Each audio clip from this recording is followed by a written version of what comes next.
주님만 찬양합니다. 온 맘 다하여 주를 경배합니다. 오직 주님만 찬양합니다. 정성 다하여 주를 경배합니다. 나의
마가복음 5장 22절부터 25절까지 말씀입니다. 회당장 중에 하나인 야이로라 하는 이가 와서 예수를 보고 발 아래 엎드려 간곡히 구하여 이르되 내 어린 딸이 죽게 되었사오니 오셔서 그 위에 손을 얹으사 그로 구원을 받아 살게 하소서 하거늘 이에 그와 함께 가실새 큰 무리가 따라가며 애워싸 밀더라. 12해를 혈류증으로 알아온 한 여자가 있어. 여기까지만 읽겠습니다.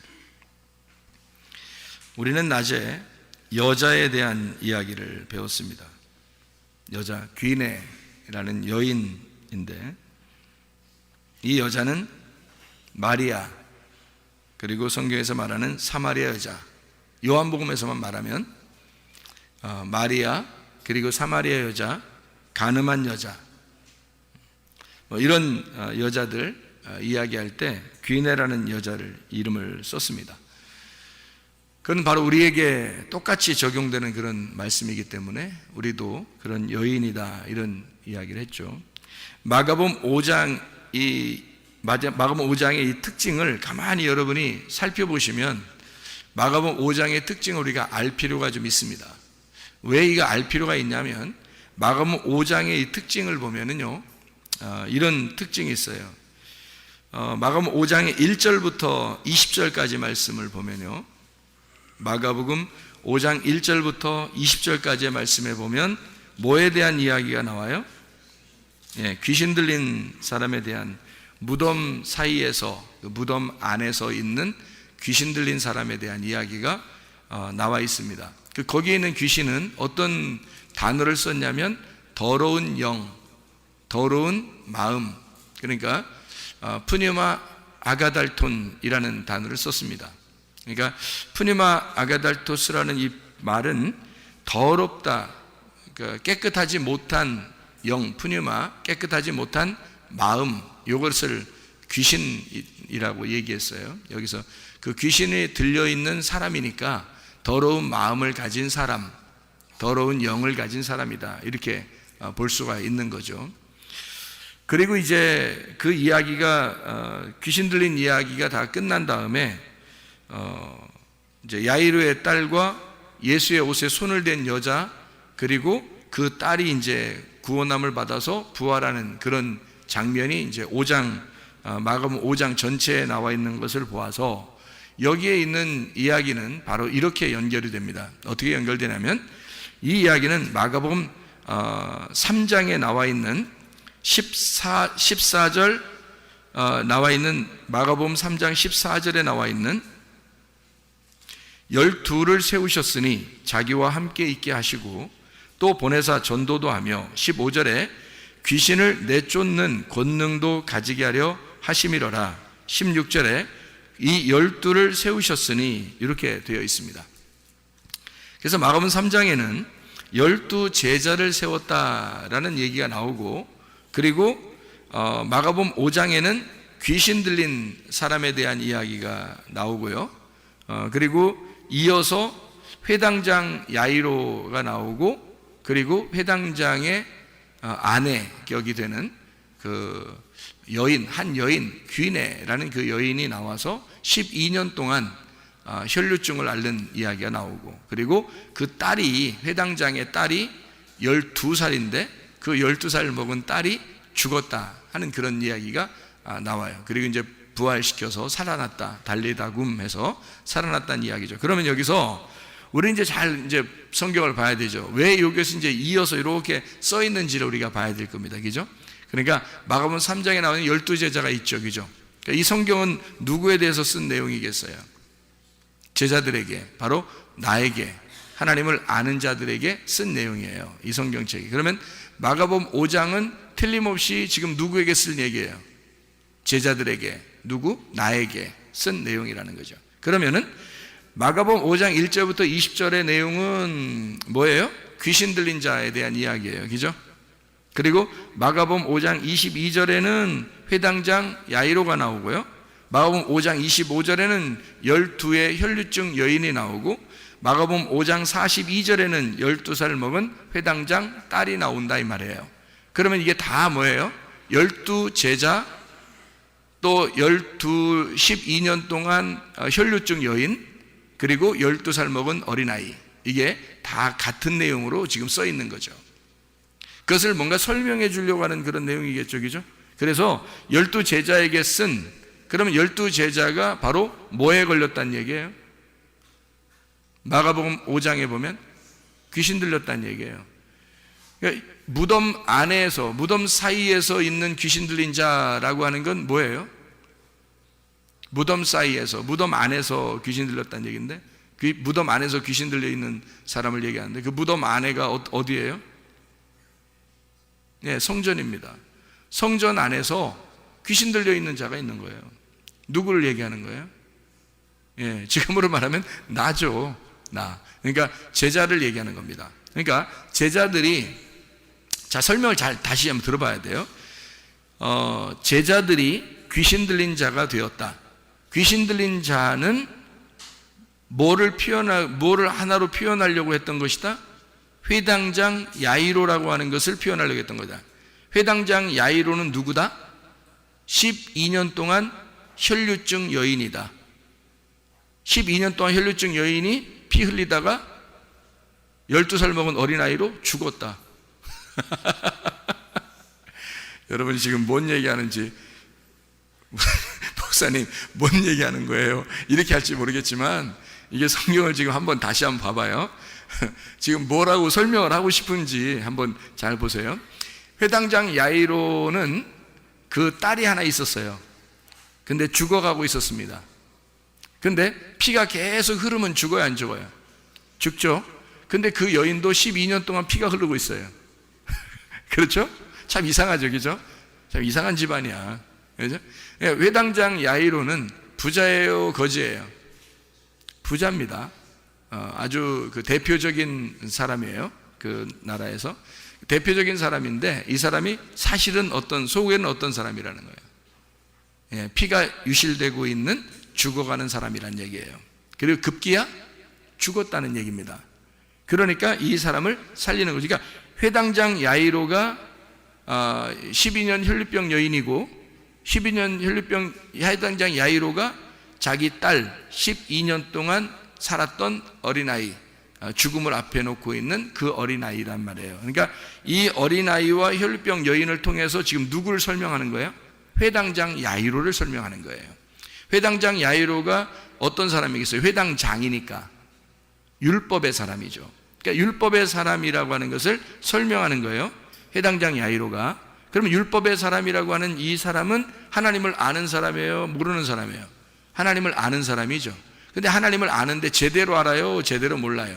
제대로 모르니까 죽어가고 있는 거죠. 그러니까 제대로 알았다면 죽지 않죠. 그죠? 그래서 이 사람이 예수님을 만나가지고 살려주세요. 왜? 나는 죽어가고 있으니까. 내 딸이 죽어가고 있습니다. 그러니까 그건 자기가 죽어가고 있다는 얘기예요. 그렇죠? 자기 딸이 자기잖아. 그죠? 자기 딸이 자기나 마찬가지라고요. 그러니까 자기가 죽어가고 있습니다. 살려주십시오. 그래서 예수님한테, 회당장이라는 사람이 그 당시에, 회당장이 예수라는 사람을 만날 필요가 있을까요? 만날 필요 없습니다. 그 정도 권세를 가진 사람이, 그리고 그 정도 말씀을 알고 율법적인 그런 사람이 예수라고 하는, 사람들이 좀 이상하게 보는 그런 예수라는 사람을 일부러 만날 이유가 없는 거예요. 근데 예수 안 만나면 다 죽게 생긴 거야. 그러니까 도저히 안 만나면 안 되게 생긴 거예요. 그래서 예수를 꼭 만났어야 되는 거예요. 그러니까 이 사람이 죽어가는 사람이 아니었다면 만날 이유가 없었던 거죠. 자기 딸이 죽어가니까 사정하고 싶어서 만난 거예요. 그죠?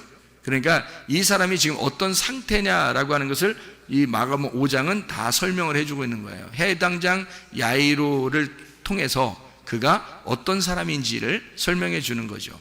그러면은 회당장 야이로의 딸이 나중에 달리다굼 해서 살아나요, 안 살아나요?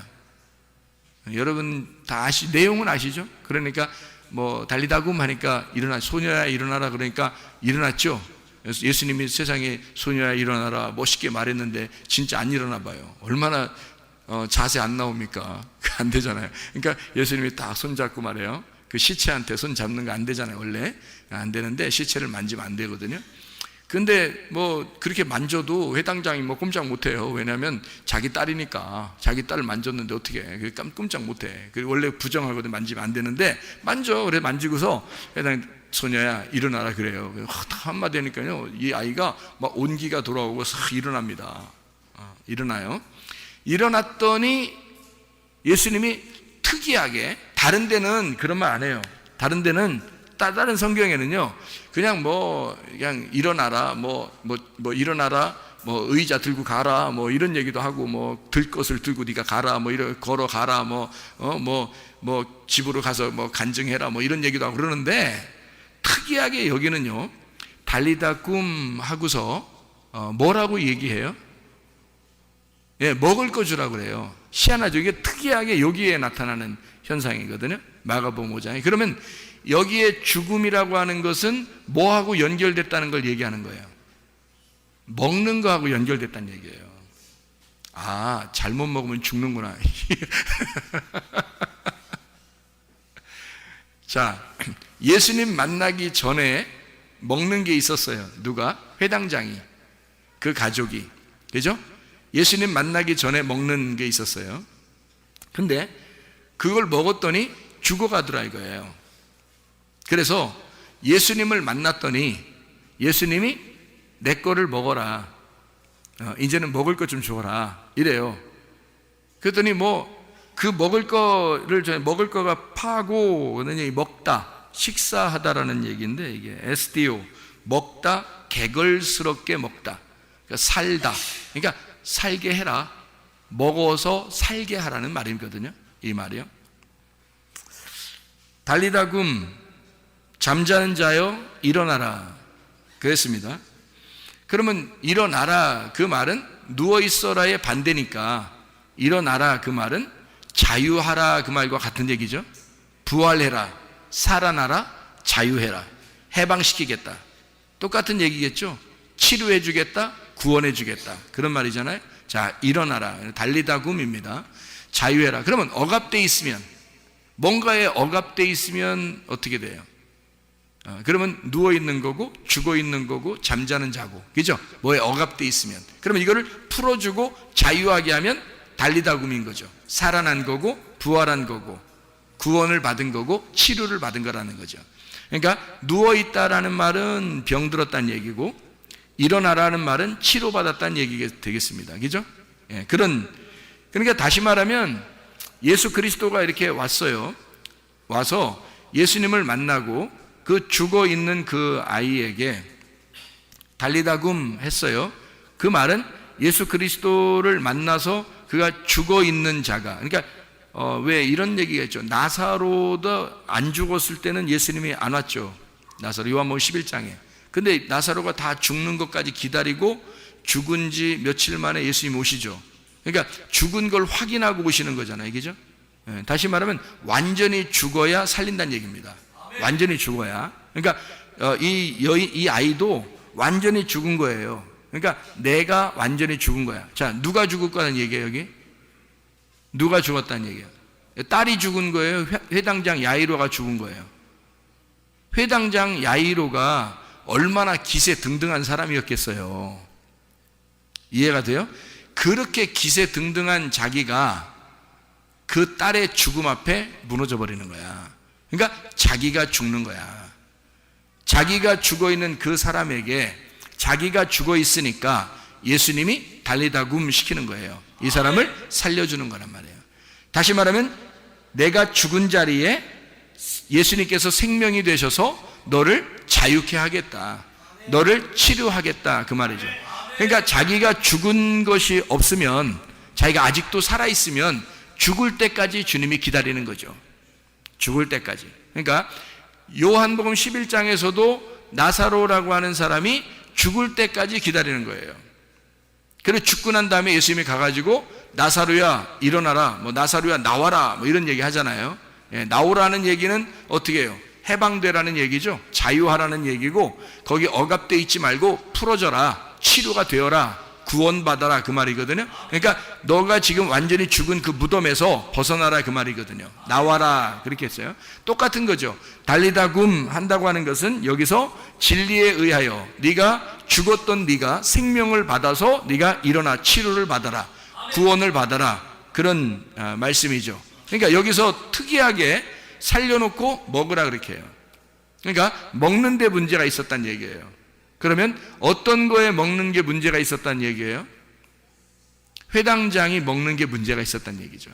그럼 회당장은 보통 뭘 먹고 살아요? 밥 먹고 살지, 뭐 빵하고 밥 먹고 뭐 이런 거, 음료수도 마시고 포도주도 마시고 이렇게 살겠죠. 그런 얘기겠어요?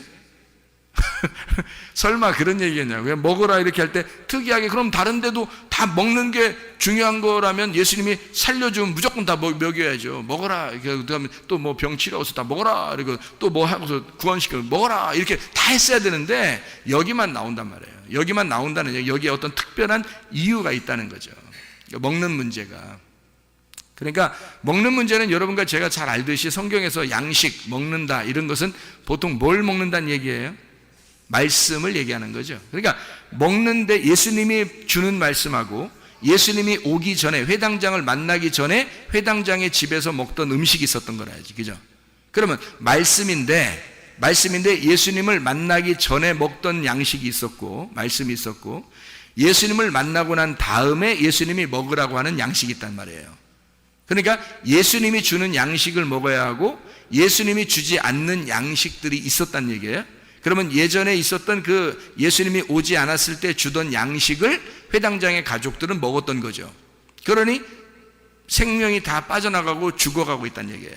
실제로 죽었단 말입니다. 다시 말하면 그거를 죽이는 양식, 죽이는 말씀이었던 거죠.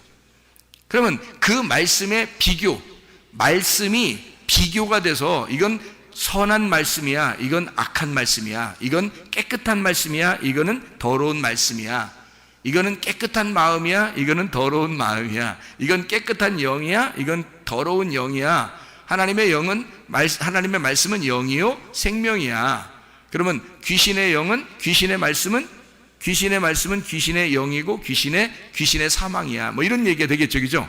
그러니까 그 말씀, 먹는 양식에 대한 이야기인데 그 먹는 양식에 하나는 나를 죽이는 말씀이 있고 나를 살리는 말씀이 있다는 거지. 그거를 두 개를 나누어서 설명하는 장면이 어디겠어요? 그러니까 여기 회당장 야이로의 이야기가 나오기 바로 전에 성전 안에, 다시 말하면 무덤 안에 귀신 들린 자, 그가 먹던 양식이 뭐였다는 거예요? 그러니까 귀신의 양식.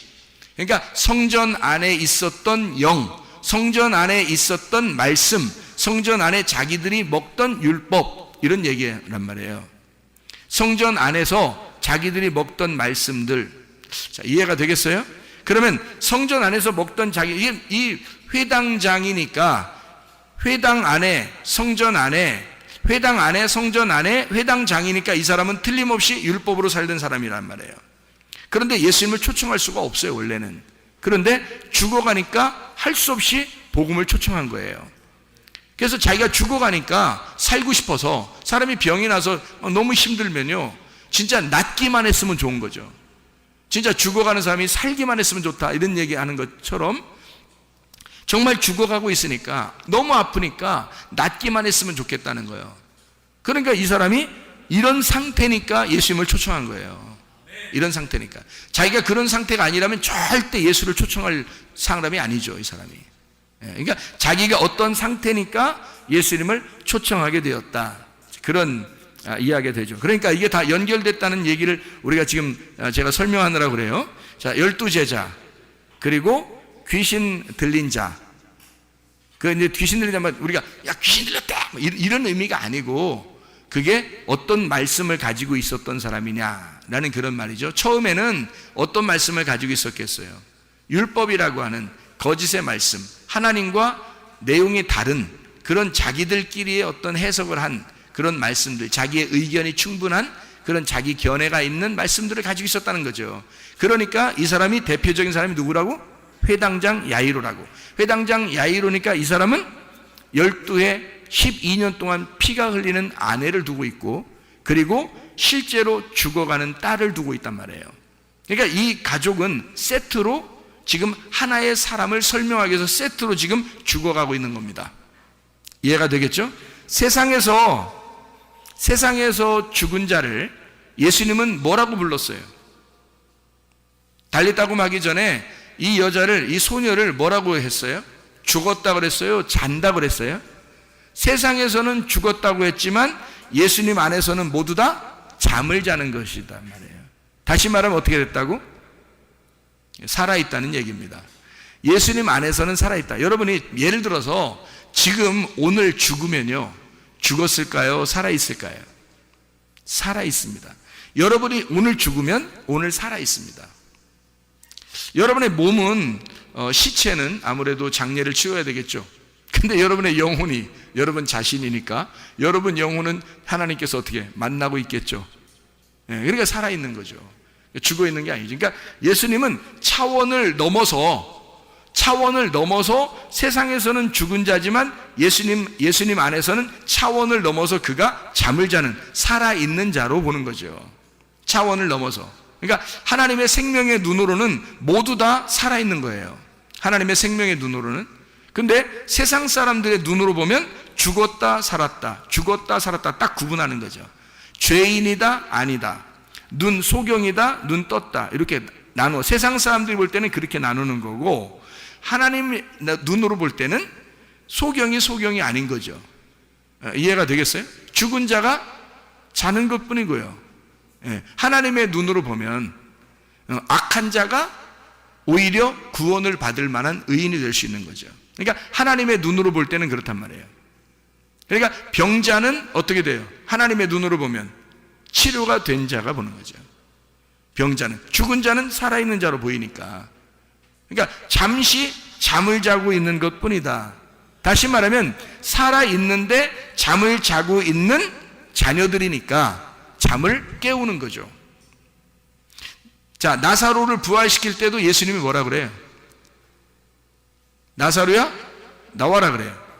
아니 죽은 자를 뭐 이렇게 부활해라 뭐 멋있게 막 손을 막 떨면서 막 이렇게 막 힘을 주고 막 이렇게 좀 장풍하듯이 막 그냥 바위를 깨뜨리, 그 왜 못하겠어? 뭐 하려마지 뭐 하나님 예수님이 뭐 그 정도 못하겠어? 손에다가 기를 모아가지고 이거 손가락 뭐 힘을 좀 줘가지고 말이에요, 바위에다가 한번 싹 힘을 쏴버리면 말이에요, 이게 그냥 막 바위가 팍 터지고, 그 속에는 죽은 자가 막 팍 부활해서 그냥 사지가 갑자기 쫙 풀려가지고 나오면 진짜 멋있을 거 아닙니까? 진짜.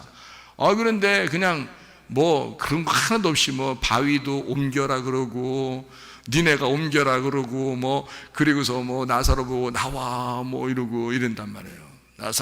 나사로야 나와라 뭐 이렇게 그렇게 하고, 그리고 이제 또 수족을 매가지고 이렇게 나왔으니까 끼뚱끼뚱 이렇게 나왔을 거 아닙니까? 이렇게 끼뚱이 나오니까 니네가 풀러줘라 또 이러고요. 그 자기가 한 번에 해결할 수 있는 거를 안 하고 다 자기 사람들 보고 하라 그래요. 그러면서 그걸 같이 경험하라 그러는 겁니다. 이 나사로는 예수님이 볼 때는 뭐예요? 죽음 너머에 살아있는 자로 본 거예요. 그래서 나오라 한 거예요. 죽은 사람으로 본 게 아니란 말이에요. 죽은 사람으로 봤다면 뭐 살아나라라고 하든지 부활해라라고 하든지 뭘 했어야 돼요. 그리고 멋있게 표현도 좀 더 멋있게 했어야 되는데 그렇지 않고 그냥 옆에 있는 것처럼 일리 와 나와 뭐 문 닫고 있는 사람처럼 말이에요. 나와 뭐 이렇게 얘기한단 말이에요. 참 희한하죠. 그러니까 문 열어주는 것도 그 사람이 하는 게 아니라 예수님이 열어주는 게 아니라 사람들 보고 문 열어 그러면서 나와 이제 이렇게 얘기한 거잖아요. 그 안에 있는 나사로 보고 똑같은 현상이에요. 그러니까 예수님은 살아있는 그 자녀들에게 잠을 깨우면 되지 이렇게 생각하는 거예요. 그러니까 죽음 너머에는 반드시 살아있다는 겁니다. 그러니까 살아있는 존재로 예수님은 보고 있는 거고요. 우리들이 볼 때는 선과 악으로, 죽은 자와 산 자로, 또는 죄인과 의인으로, 소경과 눈뜬 자로 이렇게 딱딱 나누어 보잖아요. 그게 선악과예요. 그게 선악과. 그런데 예수님의 눈은 그렇지 않죠. 예수님의 눈은 죽은 자로 보는 게 아니라 살아있는 자로 보는 거예요. 다 눈뜬 자로 보는 거예요. 소경으로 보는 게 아니고, 죄인으로 보는 게 아니라 의인으로 보는 거예요. 자기가 용서할 거니까, 다 용서했으니까 그렇게 보는 거예요. 그러니까 예수님의 눈에는 다 병든 자로 보는 게 아니라 치료된 자로 보는 거예요. 병든 자가 아니고. 그러니까 그냥 뭐 예수님은 그냥 손을 댔다면 그냥 치료받죠. 그게 예수님이라고 하는 믿음 자체란 말이에요. 예수님이라는 믿음, 그 믿음이 일하시는 거란 말이에요. 그 믿음이. 그러니까 그가 낫는 거죠. 살아나는 거고. 자, 무슨 말인지 알겠죠? 하나님은 그래서 우리를 절대 죽은 자로 포기하지 않는다는 얘기입니다. 하나님 우리를 절대 죽은 자로 포기하지 않는다는 거예요. 계속 우리를 살아있는 자로 보고 있다는 얘기예요. 그러니까 희망 있는 거야, 우리가. 하나님의 눈으로 보니까 우리가 희망 있는 거야. 내 눈으로 보면 희망이 없죠. 자기 눈으로. 사람들의 눈으로 보면, 세상 사람들의 눈으로 보면 희망이 없어요. 근데 예수님의 눈 안에서는 다 산 자들이니까 희망이 있는 거예요. 살아있는 자니까. 이미 죽어있는 자면 희망이 없죠. 그래서 여기서 사람들은 죽었다고 얘기하고 예수님은 살았다라고 얘기하는 거예요. 자고 있다, 잠시 자고 있는 거다라고 얘기하는 거죠. 그건 자는 자들에게 대한 희망이잖아요. 그죠? 이미 죽었다 그러면 희망이 없죠. 사람들이 볼 때 죽은 거지 예수가 볼 때 죽은 건 아니란 말이에요. 자, 무슨 말인지 알겠죠? 그래서 결국에는 이 이야기가 누구를 깨우기 위해서예요. 회당장 야이로를 깨우기 위해서예요. 그러니까 여기 12년 혈류병 여인과 그 다음에 그 12살 먹은 이 아이의 죽음을 통해서 누가 지금 혈류병이 있고 누가 지금 죽어가고 있냐면 회당장 야이로가 그렇게 되고 있는. 그래서 회당장 야이로가 누굴 만나니까 해결되는 거예요? 예수라는 복음을 만나니까 해결되는 거란 말이에요. 그러니까 여기 여러분 지금 나사로 얘기를 좀 했으니까 나사로 얘기를 조금 더 할게요. 나사로라는 얘기가 신약에 몇 번 정도 나올까요? 이게 나사로가 라자로스라는 단어인데 이게 엘 아자르라는 구약에 있는 엘 아자르, 그게 아브라함의 종 이름이죠. 엘리에셀, 엘 아자르라는 그 엘 아자르가 하나님은 돕는 자라는 단어고요. 그게 이제 돕는 배필 같은 그런 단어예요. 보혜사 같은 거고요. 하나님은 돕는 자다 할 때 엘 아자르라는 단어를 쓰는데 그게 나사로라는 단어가 나오는데 이게 신약 성경에 몇 번 정도 나올까? 제가 한번 나사로라는 이름을 라자로스라는 이름을 다 찾아봤어요. 신약에 나오는 라자로스를 다 찾아봤다고요. 나사로 나오는 거예요. 다 찾아보니까 몇 번 나오냐면 누가복음 16장에 한 번 나오고요.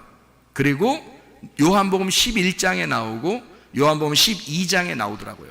3번만 딱 나옵니다. 그러니까 3번이 이제 세 번이 한 단어만 나오는 게 이제 나사로에서 16장에 누가복음 16장에 하나 둘 셋 넷 4번이 나오고요. 그리고 요한복음 11장에 하나 둘 셋 넷 다섯 6번이 나오고요. 요한복음 12장에 하나 둘 셋 넷 5번이 나옵니다. 그러니까 몇 번 안 나와요. 그러니까 장수로 말하면 요한복음 11장하고 12장에는 누가 나오는가 하면 나사로가 예수님의 그 친구, 진짜 사랑하는 그 나사로 있잖아요. 그 죽었다가 살아난 나사로 할 때는 요한복음 12장에 나오는 거고, 나사로를 살려준다 할 때 나오는 건 요한복음 11장이에요. 그러니까 요한복음 11장하고 요한복음 12장은 둘 다 죽은 나사로 살리는 그 얘기만 나오는, 그 사람만 나오는 거예요. 우리가 잘 아는 누가복음 16장에는 거지 나사로, 그거만 나오는 겁니다. 그러니까 나머지는 하나도 안 나와요. 신약에 나사로라는 이름이 하나도 안 나와요. 요것만 딱 나와요. 그러면 뭔가 전해주는 의미가 좀 있겠죠. 그러면 거지 나사로, 부자를 만났다고 하는 그 거지 나사로, 거지라는 이 거지 나사로가요, 거지가 푸토코스라는 단어거든요. 거지, 아무것도 없다, 거지라는 말. 그래서 거지라고 하는 거를 또 이제 성경을 쭉 다 찾아봤어요. 거지라고 나오는 그 단어, 푸토코스라는 단어를 신약의 전체가 다 푸토코스가 얼마나 나오나 봤더니 마태복음부터 요한계시록까지 몇 번이 나오냐면요, 하나, 둘, 셋, 넷, 다섯, 여섯, 일곱, 여덟, 아홉, 열, 열하나, 열둘, 열셋, 열넷, 열다섯, 열여섯, 열일곱, 열여덟, 열아홉, 스물, 스물하나, 스물둘, 스물셋, 스물넷, 스물다섯, 스물여섯, 스물일곱, 스물여덟, 스물아홉, 서른, 서른하나, 서른둘, 서른셋, 33번이 나와요. 이 거지라는 푸토코스라는 단어가 다 적어봤더니 그 중에서 이제 마태복음 5장 3절에 여러분 아시죠? 마태복음 5장 3절은 뭐라고 돼 있어요? 심령이 가난한 자는 복이 있나니 천국이 저희 것이며 이렇게 돼 있죠. 그러니까 천국을 가는 자는 심령이 가난한 푸토코스. 근데 이 거지가 거지 나사로 할 때의 거지예요. 그게 같은 입장에서 쓴 단어들이란 말이에요. 그래서 마태복음만 몇 개 이렇게 읽어보면, 마태복음만 몇 개 읽어보면요, 마태복음 5장 3절에 심령이 가난한 거지, 그 가난하단 말이 거지란 말이고요. 마태복음 11장 5절에 나온 맹인이 보며 못 걷는 사람이 걸으며 나병 환자가 깨끗함을 받으며 못 듣는 자가 들으며 죽은 자가 살아나며 가난한 자에게 복음이 전파된다 할 때 그 가난한 자 거지에게만 복음이 전파된다고 되어 있어요. 그러니까 복음이 가난한 거지에게만 복음이, 푸토코스에게만 복음이 전파된다는 거예요. 그러면 누구만 구원받아 천국 간다는 얘기예요? 거지만 천국 간다는 얘기예요. 거지만. 그러니까 누구만 아브라함의 품에 들어가 있다는 얘기예요. 아브라함은 하나님의 품이고 하나님 아버지의 품이란 얘기예요. 말씀의 품에 들어간다는 얘기는 거지만 들어간다는 얘기예요. 거지만. 그러니까 거지에게만 복음이 전파되니까. 그게 성경에 나와 있는, 지금 마태복음만 몇 개 읽어도 그렇단 말이에요. 그리고 이제 뭐 19장, 마태복음 19장 21절에 보면, 19장 21절에 보면 예수께서 이르시되 내가 온전하고자 하냐, 가서 내 소유를 팔아 가난한 자들에게 주라 그랬어요. 가난한 자들에게 주라. 그리하면 하늘에서 보화가 내게 있으리라. 그리고 와서 나를 따르라. 이렇게 되어 있거든요. 이 가난한 자, 거지를 얘기하는 겁니다. 그러면 거지는 예수를 말하는 것이고, 먼저는 예수님을 말하는 것이고, 진짜 예수가 있는 자를 말하는 거죠. 그러니까 거지에게 소유를 팔아 나누어 주라 라고 하는 건 그들에게 복음을 나누라 이런 말이거든요. 그러니까 네가 진짜 온전하려고 하다면 그렇게 해라, 그런 얘기고요. 26장 마태복음 26장 9절의 말씀에 보니까 이것을 비싼 값에 팔아 가난한 자들에게 줄 수 있었겠도다. 이건 무슨 얘기인지 아시죠? 이게, 그죠? 향유값 깨뜨린 거예요. 그랬더니 11절에 뭐라고 예수님이 뭐라고 하냐면, 가난한 자들은 항상 너희와 함께 있잖아. 나는 항상 함께 있지 않잖아. 이렇게 얘기해요. 이거는 죽음을 준비하기 위해서 한 것이다 라고 얘기하기 때문에, 예수님은 죽으시는 예수님은 한 번 죽잖아요. 그 한 번 죽으시는 그 예수님에게는, 예수님은 항상 있는 건 아니잖아요. 한번 죽음을 위해서 있는 거니까. 근데 나머지 가난한 자들은 항상 있대요. 그 말은 뭐예요? 예수는 항상 살아있다는 얘기예요. 예수는. 그러니까 항상 거지와 함께 있다는 얘기입니다. 거지들과 함께 있다. 그러면 그게 어떤 거지를 말하겠어요? 틀림없이? 예, 심령이 가난한 자를 말하는 거예요. 마음이 가난한 자, 마음이 거지인 자들과만 함께 한다는 얘기예요. 그 사람들만 천국 간다는 얘기예요, 이게. 그러면 여러분 보세요. 마가복음 5장에 회당장 야이로가 거지겠어요, 부자겠어요? 부자죠. 회당장이니까 부자인데, 이 부자를 뭘로 만들어야 돼? 거지를 만들어야 되는 거야. 그래야 이 사람을 구원하는 거야. 그래서 부자라고 이제 성경에 쓴 단어들을 또 제가 한번 다 찾아봤거든요. 플루시오스라는 단어인데, 그 부자라는 단어를 다 찾아보니까 몇 개 정도가 나오냐면, 또 뭐 이렇게 하나 이렇게 뭐 세면 많아요. 이게 좀 있어요, 좀 있는데 돼요. 읽을까요? 한 몇 개라고 숫자 안 세도 되겠죠? 이렇게 있어요. 그럼 누가복음에만 있는 부자를 한번 볼까요? 누가복음에만 있는 부자. 그러니까 가난한 거지는 지금 마태복음만 봤잖아요. 그러니까 부자는 지금 누가복음 것만 한번 보자고요. 어떻게 나오나, 부자가 특징이 어떤 식으로 나오나 한번 보자고요. 누가복음 6장에 24절을 보면 이렇게 되어 있습니다. 그러나 화 있을진저 너의 부자들이여, 너희는 너희의 위로를 이미 받았도다. 부자는 이미 위로를 다 받았다는 거예요. 그러니까 자기가 이 땅에서 혼자 잔치하는 거예요.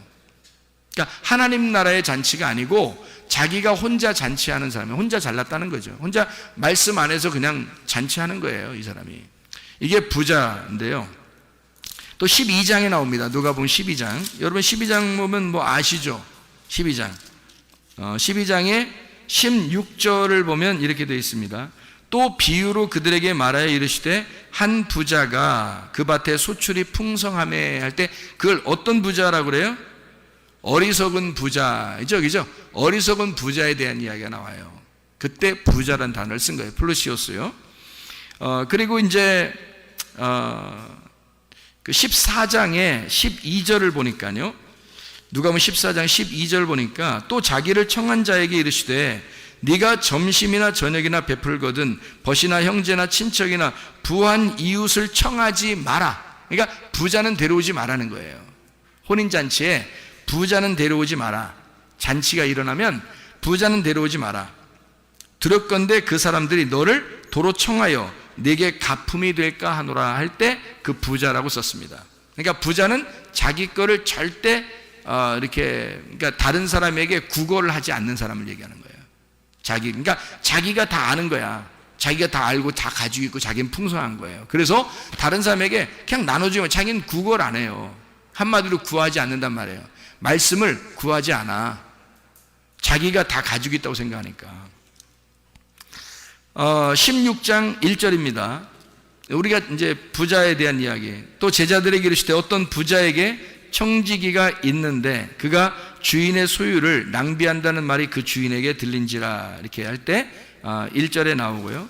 19절에 누가복음 16장 19절에 한 부자가 있어 자색 옷과 고운 베옷을 입고 날마다 호화롭게 즐기더라 할 때 나사로 가난한 거지 나사로하고 부자와 거지 나사로 얘기할 때 누가복음 16장에 19절부터 31절까지 설명하는 거 아시죠? 그래서 누가복음 16장에는 1절과 19절과 21절 그리고 22절 이렇게 부자에 대한 이야기가 16장에 나오고요.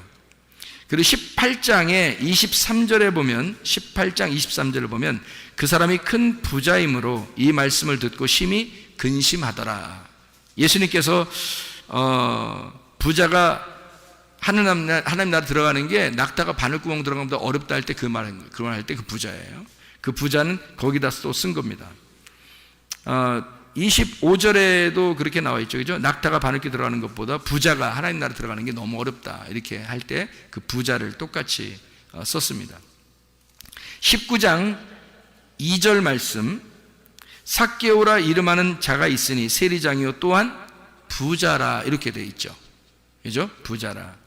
그리고 21장 1절 말씀 보니까 예수께서 눈을 들어 부자들이 헌금함에 헌금 넣는 것을 보시고 가난한 거지 같은 과부가 드리는 것을 보고 더 크게 드렸다라고 얘기할 때 부자들이 헌금을 냈다 이렇게 얘기하는 그 얘기. 부자들은 자 특징을 보니까 어때요? 지금 우리가 누가복음만 쭉 봤거든요. 특징을. 그럼 부자들은 어떤 특징을 갖고 있어요?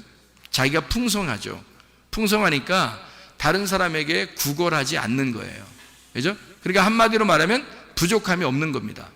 자기가 부족하지 않으니까 예수가 필요하지 않겠죠. 그죠? 복음이라는 예수가 필요하지 않아요. 왜냐하면 복음은 가난한 자들과만 함께 있으니까. 그렇죠? 그러니까 부자의 특징을 보니까 여기서 누구누구 특징이 나와요? 어리석은 부자가 나오고요. 부자가 거지 나서할 때 그 부자가 나오고요. 그리고 삭개오도 부자라고 나오고요. 그죠? 그리고 헌금 낼 때 부자도 나오고요. 또 청함 받을 때 부자는 청하지 말라 이런 말도 나오고요. 그죠? 그러니까 여기서 이 부자들에 대한 이야기가 이렇게 나오고 거지에 대한 이야기가 나오는데 회당장 야이로라고 하는 마가복음 5장에 회당장 야이로가 부자였죠. 그러니까 뭘 만들어야 돼요? 가난한 거지를 만들어야 돼. 그러니까 부자에서 가난한 거지를 만들려니까 지금 자기가 가지고 있는 걸 다 뺏어야 돼, 안 뺏어야 돼요? 다 뺏겨야 되는 거예요. 그래서 이 회당장이 자기 그 아내인 여인 12년 동안 혈류병, 그러니까 이게 그 피가 계속 흘러나가는 그런 병을 가진 여인, 그리고 그 딸이 죽어가는 그 딸을 바라보면서 자기에게 희망을 다 잃어버린 거죠. 자기가 이제까지 알고 있었던 자기가 가지고 있던 그 부자의 모든 행태가 다 사라지는 겁니다. 그때. 그러니까 예수님 앞에서 자기가 완전히 다 깨지는 거죠. 원래 부자는요, 개를 밑에 두고 자기가 음식을 먹다가 개한테 던집니다. 그러면 개가 이제 그걸 받아 먹거든요. 그런데 수르보니게 여인 알죠? 수르보니게 여인. 그 수르보니게 여인은 자기를 개만 또 못하게 여겨 예수님이. 그래서 솔로몬의 개인한테는 내가 개들한테 주는 말씀도 개한테 던져주는 것도 못 주겠다, 뭐 이런 얘기를 해요. 그러니까 내가 개들한테는 줄 수 있지만 너한테는 못 준다, 이런 얘기도 되는 거고요. 개한테 주는 것만큼도 너한테는 할 수 없다, 이렇게. 그러니까 부자들도 개한테 던지지 않습니까? 라고 얘기하면서 나는, 예수님은 뭐라고 하냐면, 예수님은 그 여자의 얘기에 예수님 뭐라고 대답하냐면, 나는 이스라엘에 잃어버린 이스라엘의 사람들, 이스라엘 내 백성에게 왔지 이방인에게 오지 않았다. 이방인인 이 수르보니게 여인은 그러면 부자도 개한테 던져주는데요, 그러면 개한테 던져주는 그것만 나한테 던져줘도 내가 그걸로 좀 살아나지 않겠습니까? 내 딸이 살지 않겠습니까? 라고 할 때 그 개 있잖아요, 개. 이 개라고 하는 게 이게 퀴나리온이라는 단어를 썼고요. 이게 개가 사냥개 할 때 퀴온이라는 단어입니다. 마가복음, 우리가 지금 보고 있으니까 마가복음 7장의 28절 말씀이에요. 마가복음 7장 28절 말씀. 여자가 대답하여 이르되 주여 올소이다. 상 아래 개들도 아이들이 먹던 부스러기를 먹나이다 라고 자기에게 지금 자기를 취급을 뭐라고 한 거예요? 이 수르보니게 여인은 지금 자기를 뭐라고 취급한 거죠? 개라고 취급한 거예요. 내가 개인데요, 나 개인데 개는 부스러기라도 먹지 않습니까? 그러니 내가 개인데 나한테 좀 던져주세요. 그러니까 나사로가요, 부자와 거지 나사로에서 그 나사로가 누구하고 함께 먹고 있었어요? 누가 나사로의 그 헌대를 핥고 그랬어요? 개입니다. 이상하죠? 특징적으로 개하고 거지하고 같이 나와요. 개하고 거지하고, 그리고 개하고 이런 수르보니게 여인하고 같이 나오죠. 그러니까 이 개는 어떤 특징을 가지고 있냐면 부자의 상에서 떨어지는 부스러기를 먹는 이방인들을 얘기하는 거고, 그리고 죄인을 상징하는 거죠. 그게 개란 얘기입니다. 그리고 이 사람들은 특히 자기가 내세울 게 하나도 있어요, 없어요? 없죠. 그러니까 거지라는 거예요. 거지. 근데 문제는 부자가 천국 가는 게 아니라 거지가 천국 간다고 성경에 나오는 거예요. 부자는 다 천국을 못 갑니다. 그래서 이걸 구분을 일부러 부자와 거지로 딱 나눈 거예요. 부자는 천국 못 가게 돼 있고 거지는 천국에 가게 돼 있는데, 그 거지를 푸토쿠스라고 그러고 이거를 가난한 자들에게만 복음이 전파된다고 그렇게 말해라. 가난한 자들에게만. 그래서 이 가난한 거지에게만 복음이 들어갈 것이고, 복음이 들어간 사람들만 구원받아 아브라함의 품, 하나님 말씀의 품, 하나님의 품에 들어간다. 요거를 설명하는 거거든요. 그러면 반드시 뭐가 돼야 되냐면 부자는 거지가 돼야 된다는 얘기예요. 무슨 말인지 알겠습니까? 이 땅의 얘기를 하는 게 아니에요. 이게 여러분이 알고 있는 것들을 얘기하는 겁니다. 여러분이 알고 있는 것들을 얘기하는데요, 여기 회당장 야이로는 자기가 알고 있는 것들이 있을 겁니다. 충분히, 그죠? 자기 지식이 있을 거고, 자기 생각이 있을 거고, 자기 의견이 있을 거예요. 자기 견해가 충분히 있을 거란 말이에요. 그런데 이거를 싹 다 뺏겨서 거지가 되지 않으면 회당장 야이로는 희망이 없어요, 하나님이 보실 때. 그래서 이걸 다 뺏어놔야 돼요. 다 뺏으면 거지가 되는 거거든요. 자기가 알고 있었던 게 있고 회당장인데 다 뺏으려니까 어떻게 해요? 다 쳐버리는 거죠. 주변을, 이 사람이 가지고 있는 모든 소유를 다 쳐버리는 겁니다. 그럼 이 사람이 깨끗한 자기만 딱 나오겠죠? 거지로 나오는 겁니다. 그러니까 한마디로 옷을 이거 입고 저거 입고 계속 겹겹이 입었는데 옷을 싹 벗겨놓고 그냥 알몸땡이로 딱 예수님 부르는 거예요. 그러니 그 앞에서 예수님 앞에서 뭐라고 얘기하겠어요? 자기가 잘난 체를 하겠어요? 뭐 하겠어요? 다 죽어가고 있는데, 지금 딸이 지금 앞에서 죽어가고 실제로 죽었는데, 그러는데 거기 앞에서 예수님 앞에서 뭔 잘난 체를 하고 있으며 회당에서 내가 율법에서는 내가 이렇게도 행하고 저렇게도 행하고 내가 이런 사람인데요, 당신은 뭘 얘기하러 이 땅에 왔습니까? 하면서 부자들은 그렇게 얘기하거든요. 바리새인들은 그렇게 예수님을 대적하고 그러거든요. 그런데 이 사람은 할 말이 없어요. 왜? 자기 죽어가니까. 그러니까 완전히 이 사람 거를 빼내서 부자를 거지, 개로 만들어 버리는 거예요. 이게 쉬운 거냐고. 이게 부자를 겹겹이 옷을 껴입은 부자를 개 만들어 버리는 겁니다. 이게 이런 작업이에요. 그래 이 작업을 하는데 보통 이 작업이냐고 이게. 그러니까 사람 하나 작살 내버리는 거예요. 한마디로 사람 하나 병신 만들어 버리는 거야. 그리고서 개 만들어서 구원하겠다는 거예요. 주님이 개 만들어서. 그러니까 거지 만들어서 구원하겠다는 거예요. 여러분 잘났으면 얼마나 잘났어요? 어떻게 해야지 구원받아요? 내 개입니다. 내가 가면 생각하니까 그지예요. 나 개입니다. 나 아무 타진 게 없네요.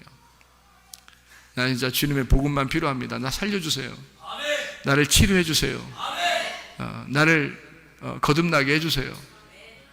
내 생각 다 빼버리고 주님 생각으로만 살겠습니다. 내 믿음 빼고 주님 믿음으로 내가 살겠습니다.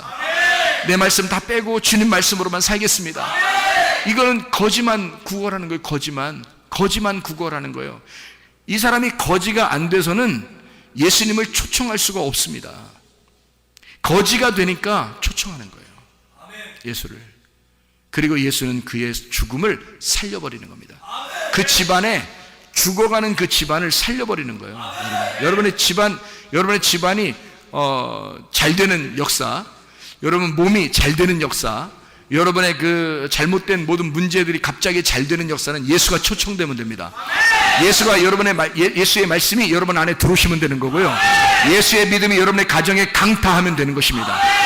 자기가 할 수 있는 게 아니에요. 내가 할 수 없을 땐 다 내려놓는 겁니다. 그냥 거지가 되는 거예요. 그냥 개가 되는 것입니다. 그러면 주님이 그냥 살리는 거야. 이 사람을. 그 구원이야. 그게 치료고, 그 말씀의 역사, 그 믿음의 역사가 들어오면 되는 것입니다. 내게 아니야. 내가 가지고 있었던 거 아니야. 이제까지 가지고 있었던 거 아니고 예수가 가지고 와야 되는 거예요. 예수의 복음이 와야 돼. 치료가 와야 돼. 그 믿음이 와야 돼. 내 거 아니고 예수께 와야 되는 거예요. 그게 와야 구원받는 것입니다. 그래서 거지만 복음이 들어간다는 것입니다. 거지만 자기가 뭐 좀 알고 있다, 교회 생활 뭐 오래 했다, 다 소용없어요. 그게 뭐냐고. 그게 뭐가 대단해서.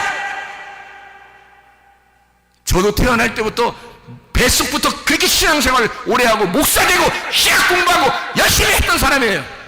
그게 뭐? 그래서 다 필요 없어요.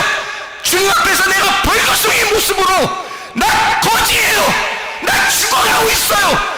주의 복음이 필요합니다. 치료자가 필요합니다. 살려주십시오. 그게 필요한 거란 말이에요. 모압 여인 룻이라는 여인이 있죠. 귀내입니다. 신약으로 말하면 그 여인이 귀내라는 여자예요. 귀내라는 여자는 마리아, 그리고 가늠한 여자, 사마리아 여자, 이게 다 귀내입니다. 남편을 구하는 여자예요. 너무 불쌍한 사람들이죠. 그런 사람들 주님께서 외면하지 않습니다.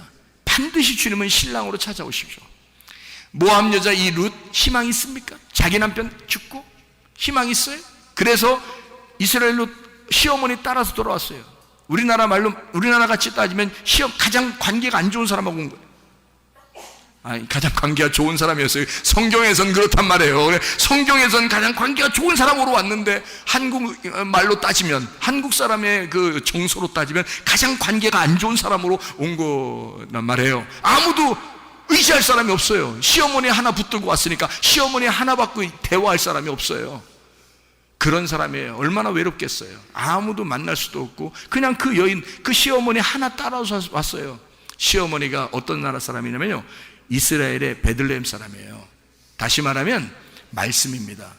베들레헴에서 예수가 태어나잖아요. 그러니까 그 하나님의 거듭난 그 장소란 말이에요. 하나님의 거듭난 장소에서 온 여인, 그 여인을 따라서 모압 여자가 전혀 구원받을 수 없는 여자예요. 여러분과 저 같은 그런 귀인입니다. 전혀 희망 없는 여자가 그 여인, 베들레헴에서 온 여인, 그 여인 시어머니 따라서 온 거예요. 하나님의 말씀 붙잡고 따라온 겁니다.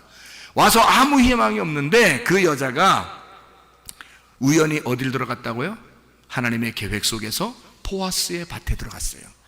보아스의 밭에 들어갔는데 세상에 놀랄 일이 벌어진 거예요. 그 땅이 보아스의 밭인 거예요. 그래서 거기에 들어가서 막 웃음꽃이 없었던 보아스의 밭에 룻이 들어가니까 갑자기 여인이, 이쁜 여인이 하나 오니까 여러분과 제가 아무리 얼굴이 못생겼어도요, 주님은 이쁘게 보십니다. 교회, 보아스의 밭집 교회인데요, 이 교회에서 여러분 다 누가 못생겼어, 누가는 뚱뚱해, 누구는 뭐 키 작아,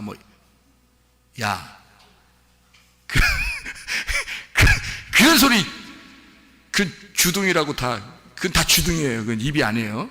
그런 게 어딨어요. 보아스의 밭에는 지금 룻만 들어오면 웃음꽃이 피는 장소가 된 거예요. 룻이 들어와서 괜히 화기애애해진 거예요.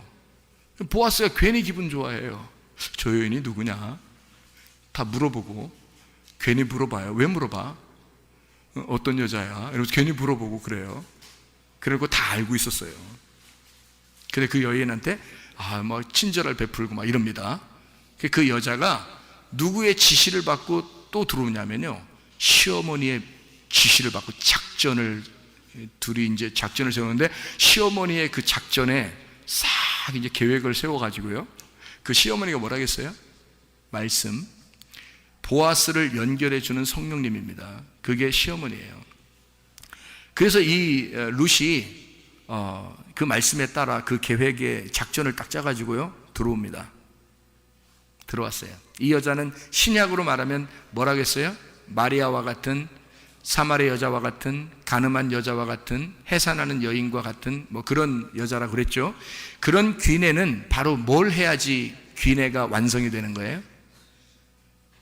이 뱃속에 잉태를 해야 이게 완성이 되는 거예요. 아이가 태어나야 이게 여자가 완성이 되는 거예요. 귀내는 부족한 밭이에요. 부족한 배를 가진 여자, 씨가 필요한 여자, 이게 귀내란 말이에요. 그래서 뭔가가 채워져야 할, 남편을 만나야 할 여인이 귀내란 말이에요. 그래서 이 여인도 남편을 만나야 돼요. 이 뱃속에 아들이 잉태가 되면 되는 거예요. 그러면 자기의 지금까지 죽어가던 그 생명이 빠져나가는 피가 흐르던 것이 멈춘단 말이에요. 이 여자가. 이게 혈류병 여인이라는 거지. 이 혈류병 여인도 피가 자꾸 새는 거예요. 죽어가는 거잖아요. 근데 임신을 해버리면 피가 딱 멈춥니다. 이해가 되겠어요? 임신을 해버리면 속에 아이가 딱 들어가면 그러면 딱 멈춰요. 누가 주인이 된 거예요? 아기가 주인이 된 거예요. 아기가 들어가서 이제까지의 내 몸에 주인이 나였는데 아기가 들어와서 아기가 주인이 돼버리는 거예요. 그러면 이 여자가 자기가 주인이니까 지금 어느 나라 여자로 왔어요? 모압 여자로 왔는데 아기는 지금 누구 아기를 받았어요? 보아스의 아기를 받은 거예요. 그러니까 지금 이 속의 뱃속은 지금 누가 자라나고 있는 거예요? 베들레헴 사람이 자라나고 있는 거예요. 베들레헴에서 태어난 예수가 자라나고 있는 거란 말이에요, 속에. 이해가 돼요? 그러니까 이 귀내는 뭐 할 때 완성이 된다고? 이 밭에 씨가 들어가서 정착을 하고 출산, 이것이 씨가 터져 나오면 이게 완전히 완성이 되는 밭이 되는 거란 말이에요. 밭이 그러니까 혼자 자기가 주인이었었는데 씨가 들어오니까 씨가 주인이 돼버리는 거야. 그래서 씨가 주인이 되니까 밭이 자기가 완전히 씨한테 정복당한 거야. 그러니까 씨가 주인이 돼버린 거지. 씨가 자기 밭을 완전히 정복해버린 거예요. 이 아기가 이 엄마를 완전히 정복해버린 거야. 엄마는 아기한테 꼼짝 못하는 거예요. 그러니까 모압 여자가 베들레헴 사람이 돼버리는 거지. 이해가 됩니까? 모압 여자가 베들레헴 사람이니까 뭐가 들어오니까? 말씀이 들어오니까, 보아스의 씨가 들어오니까 베들레헴 사람이 돼버리는 거야. 이게 베들레헴 아기 예수를 잉태하게 되는 놀라운 여자가 돼버렸단 말이에요. 그래서 그게 귀내가 진짜 씨를 받는 그 순간이 있었다고요. 룻기서에 잘 보세요. 룻기서의 3장의 9절입니다. 3장의 9절. 룻이 보아스의 옷을 덮고 있습니다. 룻이 와가지고요, 살짝 보아스의 옷을 덮은 거예요. 나를 덮으소서, 나를 덮으소서. 그러니까 보아스의 아내가 되는 거야. 여러분, 보아스의 아내가 되는 거야. 말씀이 이 속에 들어와 임신이 되면, 그러면 이 여자는 신분이 바뀌어버리는 거예요. 이해가 됩니까? 마가복음 5장의 혈류병 여인은 귀내입니다. 남편을 만나야 하는 씨가 필요한 여인이란 말이에요. 그래서 이 여자가 뭘 만졌어요? 예수의 옷자락을 만진 거야. 무슨 말인지 이제 감이 잡히셔야지. 배도 잡히고 사과도 잡히고 포도도 잡히고. 이 여자가 왜 옷을 만졌겠어요? 룻이 보아스에게 자기를 덮으소서, 내가 당신의 옷의 밑에 있습니다.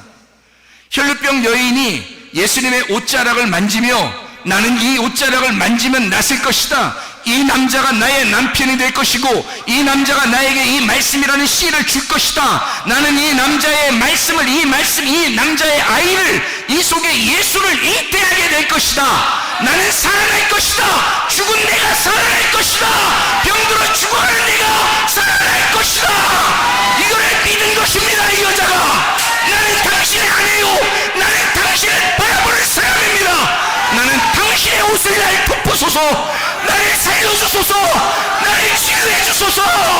말씀이 여러분 속에 들어가 일하시게 하시길 바랍니다. 기도하겠습니다. 우리 하나님 앞에 간절하게 한번 기도합니다. 주여, 세 번으로 기도합니다. 우리 하나님, 나는 귀인입니다. 나는 희망이 없는 여인이에요.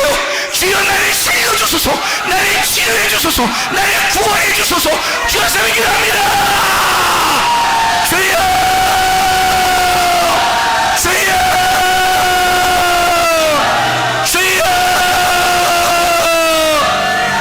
아버지 역사하시고 인도하심을 믿습니다. 살아계신 우리 하나님 역사하심을 믿습니다. 말씀이 우리의 속에 잉태되어 우리 하나님 말씀이 일하시게 도와주옵소서. 말씀이 주인되게 하옵소서. 믿음이 주인되게 도와주옵소서. 생명이 주인되게 도와주시옵소서. 우리 하나님 주 예수가 우리의 목자 되게 하셔서 내 모든 결핍을 가져가 주시고 내 모든 부족한 걸 채워주시고 예수가 나의 목자가 되셔서 나의 모든 구원자가 되셔서 우리 하나님 치료자가 되실 줄로 믿습니다. 말씀이 일하게 하옵소서. 주의 뜻대로 살게 도와주시옵소서. 우리 하나님 예수의 이름으로 명령하며 그들이 이루어진 놀라운 역사가 일어나게 도와주시옵소서. 우리 하나님 아버지, 사랑과 은혜를 감사드립니다. 아버지의 말씀이 우리의 속에 들어가 역사하시옵소서. 우리의 속에 들어가 우리의 주인 되시옵소서. 우리의 목자 되시옵소서. 말씀 우리의 속에 들어가 그들이 역사해 주시옵소서. 나사렛 예수의 이름으로 보다 더 주시나 묶임받고 떠나갈지어다, 떠나갈지어다, 떠나갈지어다. 우리 하나님 역사해 주시옵소서. 그대로 치유자가 역사하시옵소서. 하나님의 말씀이 인도해 주시옵소서. 우리의 목자 되시옵소서. 말씀이 일하시옵소서. 예수 그리스도 존귀하신 일 받들어 기도 올리옵나이다. 아멘. 우리 하나님 말씀이 여러분에게 들어가서 역사하시기를 소원합니다. 요한복음 15장 7절의 말씀에 보면 너희가 내 안에 거하고 내 말이 너희 안에 거하면 너희가 원하는 대로 구하라 그리하면 이루리라, 그런 말씀입니다. 그 말은 여러분에게 자주 설명을 했는데 그 말이 어떤 말이에요? 하나가 되란 말입니다. 너희가 내 안에 거하고, 그 말은 자기가 찢어진다는 얘기야. 자기가 죽으신다는 얘기. 먼저 내가 먼저 죽을 테니까 너희가 내 안에 들어와라, 그 말이고, 내 말은 레마입니다. 레마가 너희 안에 들어가면 이런 말이거든요. 내 말이 레마인데 그 레마가 너희 안에 들어가면 그러면 네가 원하는 대로 구하라. 자기 말이 레마인데 레마가 우리 안에 들어온다는 얘기는 내가 어떻게 해야 들어오는 거예요? 예수님이 자기가 자기를 찢어 죽이고 우리를 품에 안았어요.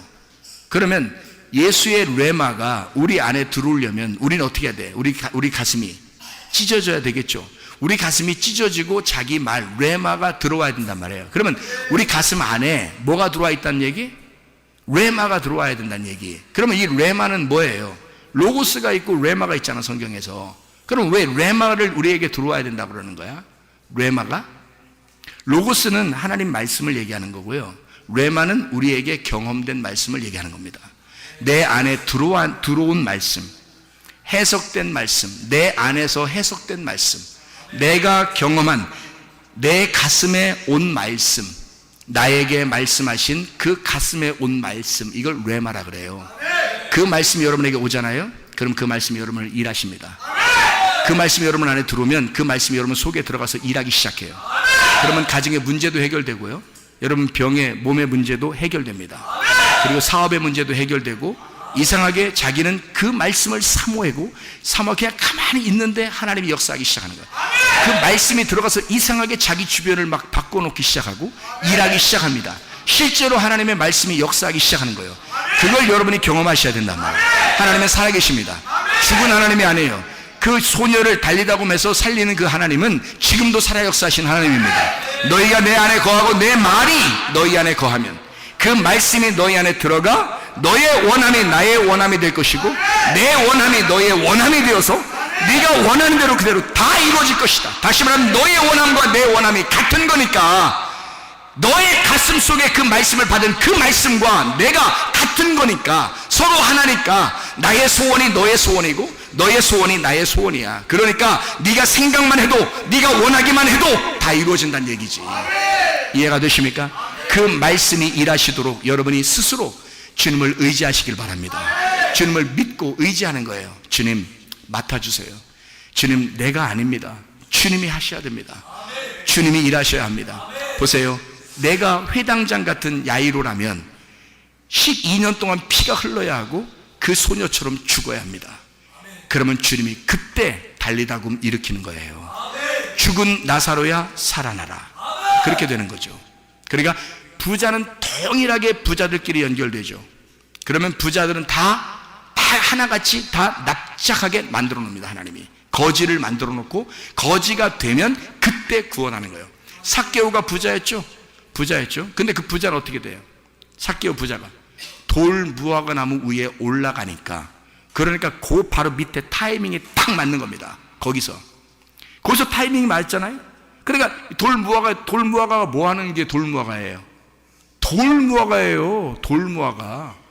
나무가 돌 같은 거야. 한마디로 말하면 열매가 안 맺는 무화과 나무예요. 열매가 안 맺는 무화과 나무니까 씨가 없는 거야. 씨가 없는 삭개오가 자기가 씨 없다고 고백하는 거예요. 나 사실 씨 없는 죽은 자예요. 내가 귀냅니다.